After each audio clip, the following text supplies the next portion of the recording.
Hey everybody, welcome back. About a year and a half ago, I did a video on the Einstar scanner and how I could use it in the automotive industry, what I liked about it, what I didn't like about it. And now, Shining 3D reached out and asked if I wanted to borrow the new Einstar Vega to test out, and how could I say no? In this video, I'll do an overview of the scanner, but I also want to dive into how you can use this in the automotive space and how you can bring it into programs like Fusion 360 and how it compares to the original Einstar scanner. I will say I've been very happy with the Einstar scanner. I was not affiliated in any way with this one. I paid for it with my own money. I'm happy to see how it compares. I've read the features. I'm very excited about this one.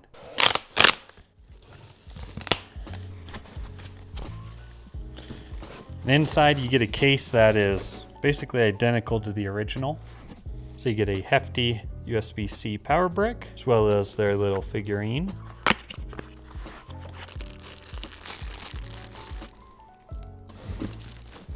And then the bottom here, you get a plate that is made to hold the calibration board. So we'll be using that inside the case.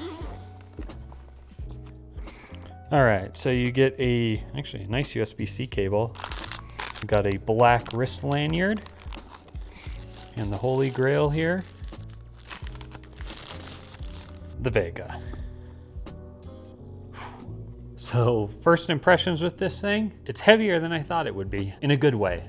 Feels sturdy. It does have this silicone cover, and behind that, nice looking blue. I like that color actually. Considering my Sequoia and the Tundra are both blue. So it's all aluminum, but it feels really good. I would compare it to something like an iPhone or something like that as far as initial build quality. So with me, I'm gonna keep it though in this case, because I do not trust myself. Probably why they have the wrist strap.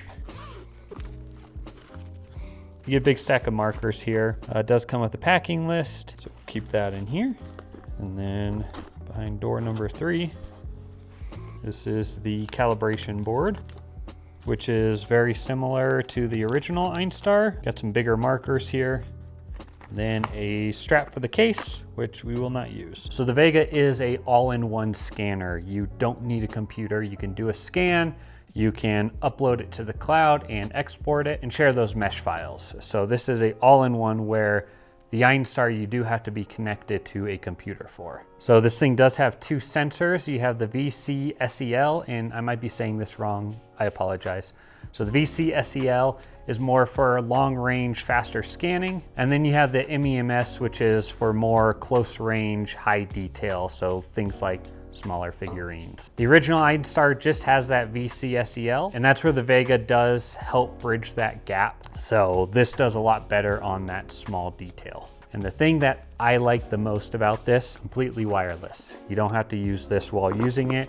You can walk around, scan it. You don't have to be tethered to a computer, which was my biggest issue with the Einstar. So being wireless is what I like most about this. Even if the performance is different, the biggest thing to me is it being wireless. So I actually had to go out and buy a high-powered laptop. I had a desktop PC, but because my barn is about 100 feet from my house, I actually had to get something that was more portable. I could bring into the garage, do some scans, and then go back. And with my laptop, it's my main device. So I do gaming, I do CAD, I do my scanning, I do my video editing. So I do have my office desk set up. Every time I need to pull it out, I have to unplug everything, grab the power supply, and bring it out with me. And then you run risk of tripping over cables, where if it's up on a desk or like a workbench or something like that, you run that risk of pulling your laptop off. So being wireless, you are able to, with internet connection, upload to the cloud that you can then download to a computer, or with the USB-C, you could connect to it almost like an external hard drive. You could plug it in and download it directly that way. So it does have HD mode, which is good for 100 to 300 millimeters. That's for small to medium objects. And that's roughly about 4 to 12 inches distance working range. So you have to be really close to it to capture that. For automotive, if you're doing a larger base, for something larger like that, you would end up using fast mode, which is good for working distance 350 to 1500 millimeters, which is about 14 to 59 inches for us Americans. So that allows you to capture bigger things faster from further away. So you have to take that into account when doing the resolution and HD versus fast mode. It does have a 6.4-inch 2K AMOLED screen, as well as 32 gigs of RAM internal memory. That's to help you mesh your models inside of here where you don't need a computer for it. And inside there is a 512 gigabyte solid state drive to store all your files while you're working in here, and then you could transfer them out. So this thing being wireless, it does have a battery. It has a 5,000 milliamp battery inside. It does have the USB-C that is able to use a power bank. So if you are out in the field and you're running low on battery and you don't have a wall outlet to charge it on, you can use it while it's charging through a power bank or use it while it's plugged into the wall. So their program for it is Star Vision compared to the original Einstar had X-Star. So and everyone that does get the Vega has a 5 gigabyte cloud storage for free. So that's all included with it. And the biggest difference between the Vega and the original Einstar is the price. So this thing does go for a little over double the price for about $2,000. It does sound expensive off the bat, but if you consider with the original Einstar, if you needed to get a computer, switching over from my desktop PC to a laptop was not cheap. If you factor that in, it kind of depends what you have. If you already have a computer, there's the Einstar, but then you have to have that portable solution where it's all in one.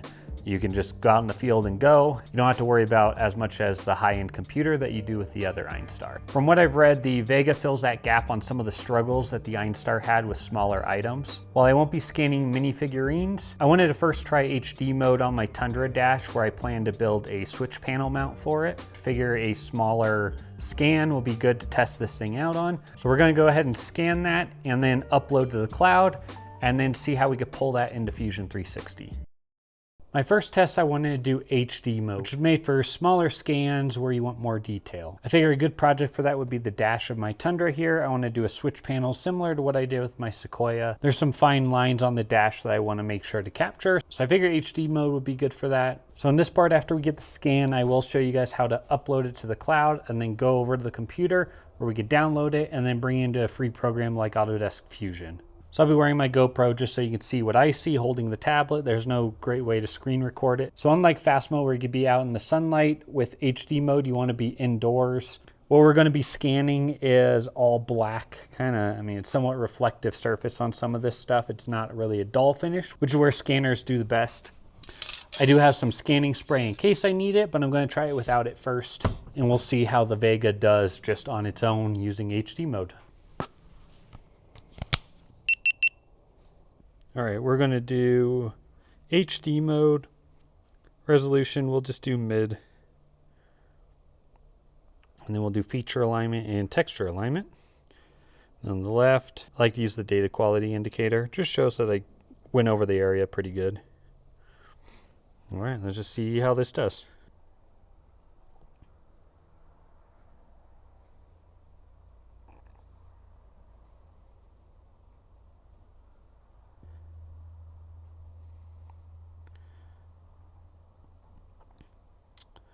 It's able to track all these buttons pretty good. I always like to start with scans, something with a lot of features. That way if it does lose tracking, you have something good to fall back on. So I'm mostly looking for this curve right here. I don't so much need the buttons. I need this curve because this is where the switch panel is going to be mounted. So there's a button on the left for light and exposure. You could turn on the light and we'll see if that helps a little bit. Found that corner and it's going to help fill those dark areas. Try to get that underside. All right, we got all the areas that we need in green. I don't see any floating elements. So if there was an area, say you got ghosting artifacts or something like that, say I don't want this over on the left. So if we hit the check mark, go into our optimization, kind of glance at it here, and if I don't want the remnants on the left or the right, or I just want to kind of clean this up a little bit. On the left side, there's the scissors, which you could turn on. And then on the right side, you can either do a rectangle or a lasso. I like using the lasso. So when you do a lasso, it has one straight edge on it. I use that to my advantage to kind of get straight edges where I want. So I can go around and use that straight edge to cut the line exactly where I want. It highlights red. From there you can hit your trash can, zoom in with 2 fingers, and then move. So if I want to delete that little area, go back to my select, grab that item, hit trash. On the left here, you can turn on the texture, turn it off. From here we can go into our generate mesh, and then you can adjust the resolution. If you get to the star, that means you have to do it within the StarVision app, but you go as high on this one as 0.25. If I click it again, please use StarVision software on a computer, but you can go right up to it and do high. Smoothness, yeah, we'll just keep that at low. Do apply. Once you do that, it's going to say generating mesh. Do some pretty light shows here. So depending on your mesh resolution, that'll just determine how long it'll take, but it does work fairly quick. All right, so it did mesh. I mean, look at this thing. It looks really good up close. You turn it off and see the blue. Like, it does have all the lines that I needed for that raw edge. You can kind of see that break line. And this area is where I was mostly wanting the scan. So I don't really care about the bottom. I was mostly using that for tracking to start. But yeah, I'm looking for just this area here, which it gave me a perfect surface. Gave me that edge in case I want to wrap it over the side.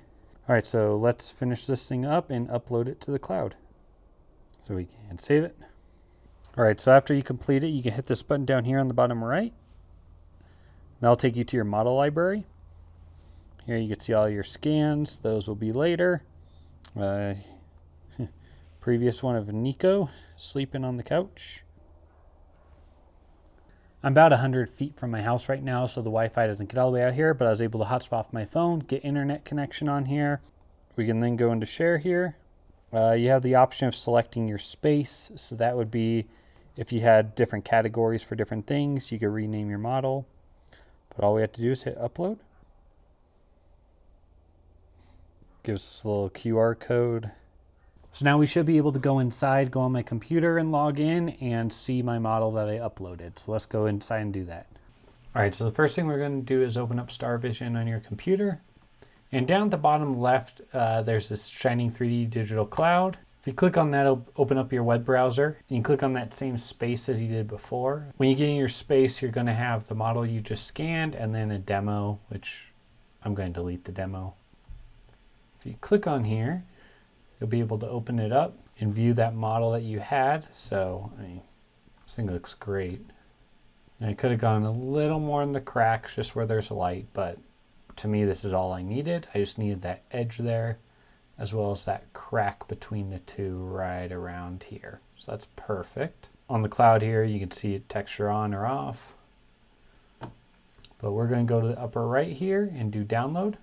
And I typically do STL files just using Fusion. The color doesn't matter to me. Fusion won't bring it in, so I'll just stick with the STL. Once you download your mesh, you can bring it into CAD programs. I typically use Autodesk Fusion. It's a free program for hobbyists, so it's worth a download. Okay, so once you get into Fusion, you get into a file. You can then go onto your mesh tab here, and there's an insert mesh option. So if we bring that in, we'll want to do select from computer. Wherever you have that saved, that's where you just want to select. So when you bring it in, it is going to just orientate it however it does. This is one of the differences on using X-Star that I like on the original Einstar, is you're able to orientate the XYZ. So in this case we can't, but I'll just show you how I typically would line it up.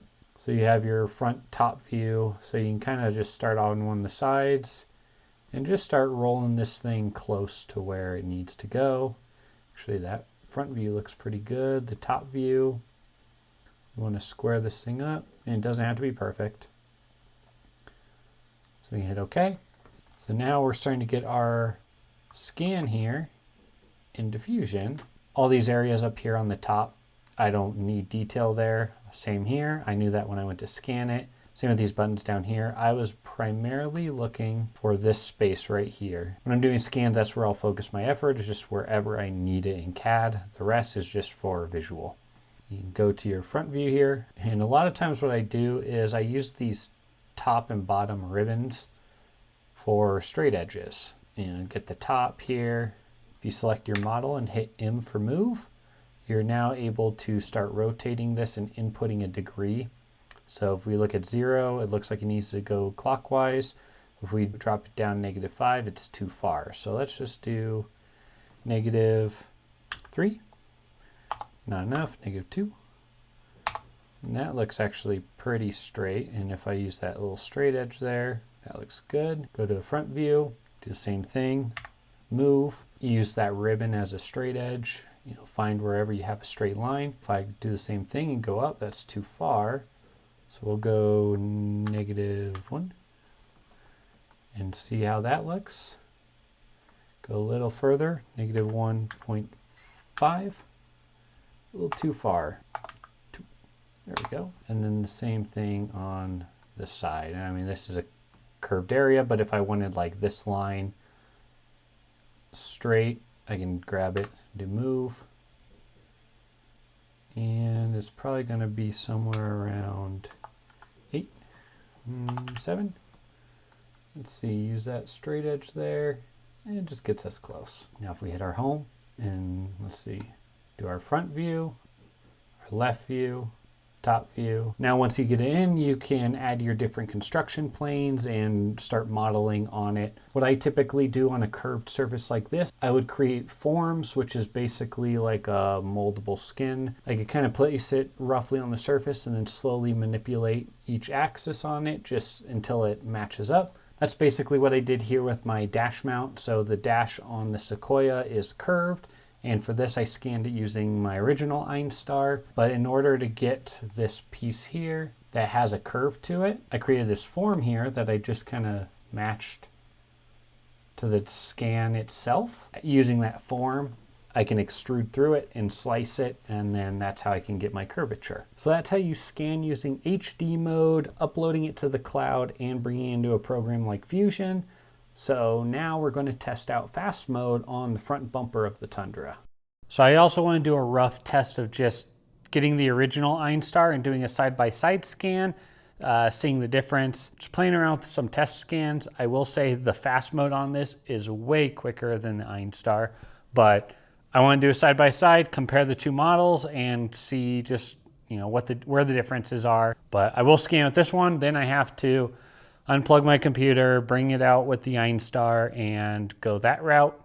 So first steps first, I'm going to get the GoPro so that way you can see what I see, and we'll get this thing scanned. So for the Vega, I will do this in multiple scans. I'm pretty sure I can get the whole entire thing in one scan doing the left and the right side, but I do want to show you guys the align tool in StarVision, so that way you kind of see that process of how you would do this. So I might do like the full front and then the sides, and then we'll try to align them all together and see that process. So settings, I honestly think we're okay. Knowing the original Einstar, this 1 to 2.5, I think will be plenty. Acquire texture, why not? Feature alignment, texture alignment, we aren't using markers. And the Tundra is a little dirty, so that'll actually help us with our scans. So you kind of see the distance here. We're about 18 inches away right now, and that's kind of where this one's at. So let's go with that. Let's find a good starting point with features that we can always snap back to. So maybe this bottom corner here, and we want it as data indicator. So I like the data indicator. Shows green, you know you went over it pretty good. I mostly want the body line and these frame mounts here for my bumper. So there's a lot of blank here in the middle. Let's see if we can kind of go up high where there's more features, go across. There we go. So that way we're not going a long distance across just the consistent features over here. As you go left or right, you want to make sure those like holes and stuff line up, that you're not doubling up on any that the scan didn't shift. If it did, then that's when you want to use the rewind feature. Might as well get that suspension in there. So you want to try to get some overhang wherever you plan to align. And even though I do scan this stuff, I do for things like these bolts and spacing for like a bumper, I do like to measure them. That way when I'm doing CAD, I can get the exact dimension. You get a pretty good idea with the scan, but It's always good just to do a quick measurement. You never know too if you're doing a project for somebody else, you don't know if you can go back to it to scan if you miss something. So getting those critical numbers will definitely help. So with the paint being reflective, there are some little spots that it's harder to capture. That's standard with any scanner with reflective surfaces. It's doing a good job. So it's under the headlights. That's kind of where it's struggling most with. But we'll get that on the side. Loading point cloud. So you kind of see with the texture. And being the point cloud, it's showing the point. So as you zoom in, they kind of go away. So if you look at this, you're like, oh, it's kind of clunky. That's just because it's the point and how they show it. It smooths out a lot once you mesh it down. I'm going to save the point cloud. Okay, so now we're going to do the side here. Same settings. And we're going to grab that same corner there. Something for it to help align. So we'll try to get those bolts again. Turn the light on here, just for those shadowy areas. So having it onboard light like that is definitely helpful. We mostly want that radius there of the bumper for all this little trim here, the headlights. So now we're just going to go to the driver's side, and then I'll bring out the Einstar on my laptop, and then we'll scan that and then do a comparison. So far this is going really quick. All right, so I got the Einstar out here in the garage. I got my laptop, so I had to unhook it from my computer. Got all these wires. If you could see, I have my laptop power and the Einstar power, both running that way to a pole, and I have it sitting on a rigid toolbox. This is why I'm a big fan of the wireless scenario. Again, the Einstar works great. I don't like wires. And as you can see in a real working garage, there's a lot of just stuff. So it's not super clean in here. I do work in here, I have my projects. So now trying to add just the leash, and hopefully I can reach without having to move my laptop. So that is another thing that you sometimes have to do. Move this thing around. You can't just have it stationary, where something like a rolling, like a mobile workstation cart would be nice, but I don't have one of those. Okay, so we're gonna do the same medium feature textures. We're going to match. I'm gonna do a 1.5 texture. That should match the Vega. Okay.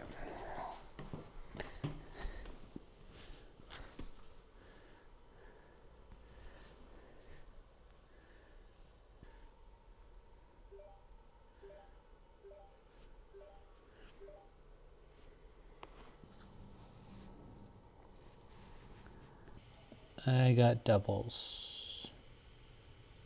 And I don't know where. Rewind. So when you're not able to look as close to the monitor, you get sometimes the ghosting artifacts where it shifts and you don't know exactly where. Luckily, I think I got it with the rewind here. If not, I'm gonna have to scan it all over again. It's currently 26 degrees while I'm doing this. So we're testing the cold temperature of these scanners. At least with what I'm doing right now, the rewind was quicker on the Vega. Maybe I'm rewinding more than I did on the Vega, I don't know. Okay, this is still taking a while. I'm gonna let it run and then we'll meet back inside and we'll compare the two models. All right, so we're gonna bring the models into StarVision and show you guys how to align. File transfer. So when you click file transfer on there, so these are the three models that we're going to want to use.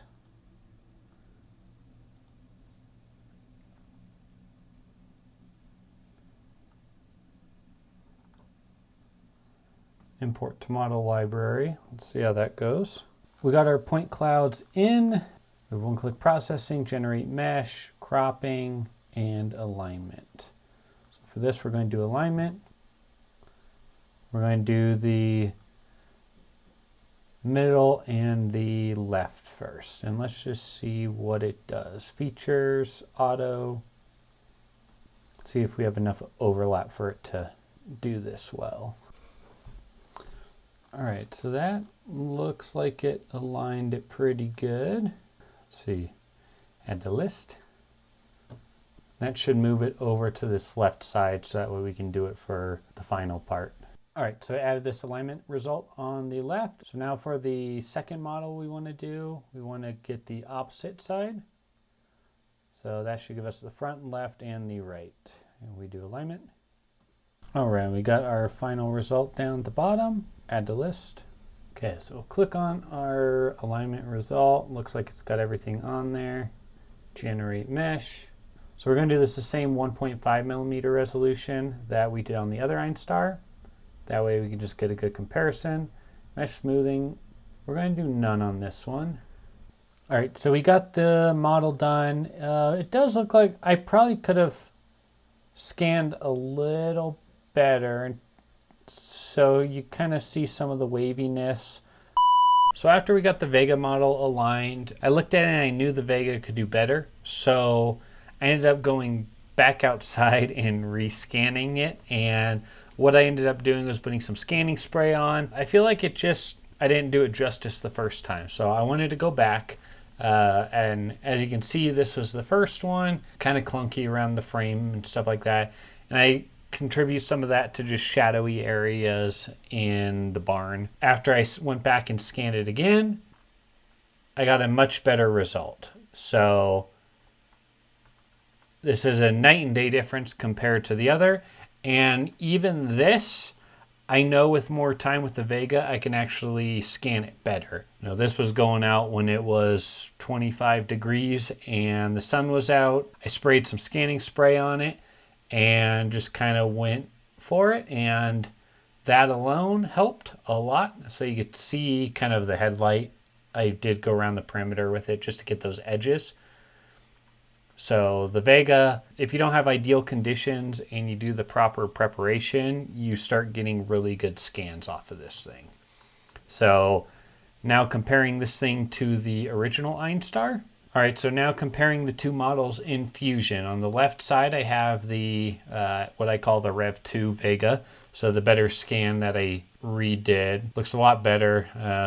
See some textures on the body work. I don't know if that was just how the spray portrayed it. Gave it that little bit of bump on here. When I went to create the mesh, I did none for mesh smoothing. So I wanted all the raw edges just to see what it would do. And then comparing that to the Einstar right away on the right side over here. The body looks good. The smooth finish looks really good. But as far as like the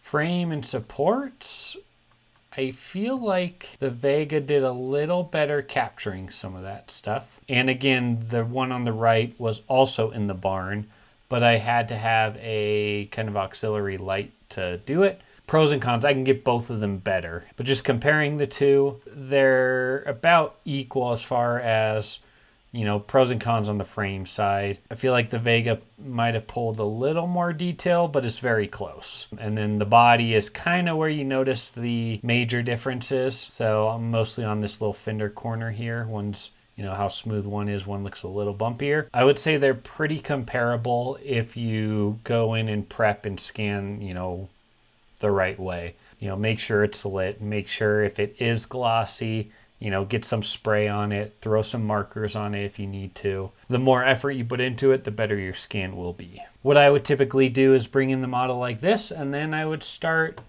kind of what I call doodling, and, you know, start adding a bumper mount.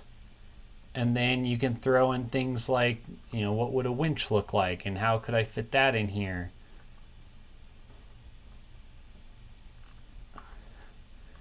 And then you can start taking shape of a bumper and kind of getting an idea of what it looks like and seeing what you would run into. Doing a scan like this gives you a good starting point when trying to design a model. I intend to start designing a bumper for the Tundra, and then that way I can fit the winch in. So right now nothing's kind of drawn to scale. I'm just seeing what fits in there. Getting this scan here, and this is the Vega scan. So, you know, it accomplishes what I need it to, but, you know, even when I went out to rescan this thing, I went outside and spent less than 10 minutes doing this scan right here.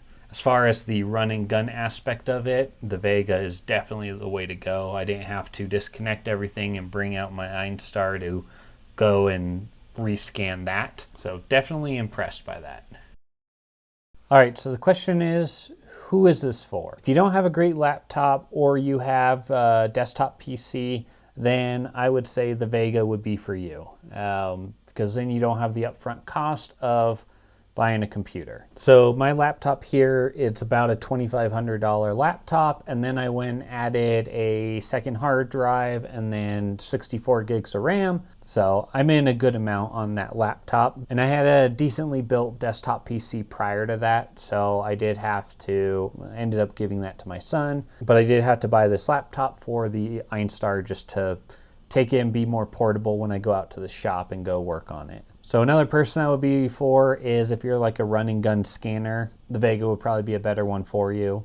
And then I'd say the Vega is probably more beginner friendly than the Einstar. The app's a lot more intuitive. Everything, it has all the pop-up tips on the scanner itself as you're going through it, which is nice. So I would say for that, if you've never really scanned before, it's a good one to get for that reason alone. Now some pros and cons. So for pros, first one for me is wireless. As you saw, I have to unhook it from my whole setup here, unplug it, bring it out to the garage, plug everything in, do it. So wireless for me is a big one. And then if you didn't have a built PC, a desktop is far cheaper to build and easier to upgrade. So with the laptop here, I was limited to what the motherboard can do, and the most I can do is 64 gigs of RAM. Where desktop, you can easily do 128, which will handle a lot more bigger models, meshing, stuff like that. So desktop PC is easier to upgrade. You get a lot more bang for your buck with the desktop PC. So another pro is just the portability of the Vega. So if you are in automotive stuff, say you go to a car meet, you can just stick it in your pocket and walk around. And if there's someone that wants you to scan something, which could lead to kind of business opportunities that if you didn't carry a scanner with you, you might come across things that you don't have at home that you wouldn't normally come across. So I think that would be a good use of it, where kind of get into side business type stuff. Or you can get opportunities to scan stuff that you wouldn't normally do. Because if you went to an event, you probably wouldn't bring your laptop and Einstar, a battery power station or something like that just to power everything. Where if you could just stick it in your pocket, you're more inclined to carry it and come across, a different car that you want to scan something on. So I think that would actually be a pretty good thing if you're in the automotive space. So if you're just a tinker too, and say you make mounts for things, you go to a hardware store or something like that, and you don't have to own a tool for it. It's easier to get access and do a quick scan and put it away. Now the cons. Say you already have a good laptop. The Vega is a little over double the price. So the offsetting cost is the computer, so it kind of depends what you have there, and you have to look at the big picture of things. And as I said before, Einstar having that alignment feature on the app, I think that's a big one too. I know they've been rolling out updates for StarVision, so I'm hoping that's one that they do, and then that strikes it off the con. But to me, just as a CAD user, being able to add that coordinate, and I know a lot of other scanners that I've seen don't have that either, so that's just a feature in Einstar that I really like, so I'm hoping they bring into StarVision. So some of the things I did notice was just when you're doing the scanner, and granted, I should have probably worn my glasses, but a smaller screen compared to a larger laptop. Now, I did see that there's a feature to do wireless projection. I haven't looked into that, so that might be an alternative if you're able to cast it to a bigger screen. So I just haven't looked into that, but just if you're using the Vega and then just a laptop, the laptop was a little easier to look at the screen and see detail compared to, when you pause the scan trying to zoom in on the Vega and looking at it, that was a little more straining on the eyes, but that's what you get with portability. It's part of it. So you can decide which scanner you like better out of the two. I know the Vega would be a good asset to just my toolbox, having again that portability, doing quick scans. For me, having that super fine detail isn't as critical, but as you saw with like the HD scans, you can get really good detail on that stuff. You know, you could try to combine scans and then later merge them or overlap them in Fusion and toggle things on and off. So I can do a fast scan of the body of the car, and then maybe the mounts and the cross members I do in HD and I get closer. And then I can overlay them in Fusion and toggle them on and off depending on what I'm doing. So, you know, there are options with that. So if you like this video, I hope it gave a good overview of the Vega, using it on larger things like cars rather than just, you know, mini figurines or something like that. So if you like this video, make sure you give it a thumbs up, like it, and if you want to see more like it, make sure you hit that subscribe button. So last thing, I like using reference in my design, so like my camper and stuff like that. So I'm gonna go scan my whole Tundra and I'll post that on the next one. All right, thank you.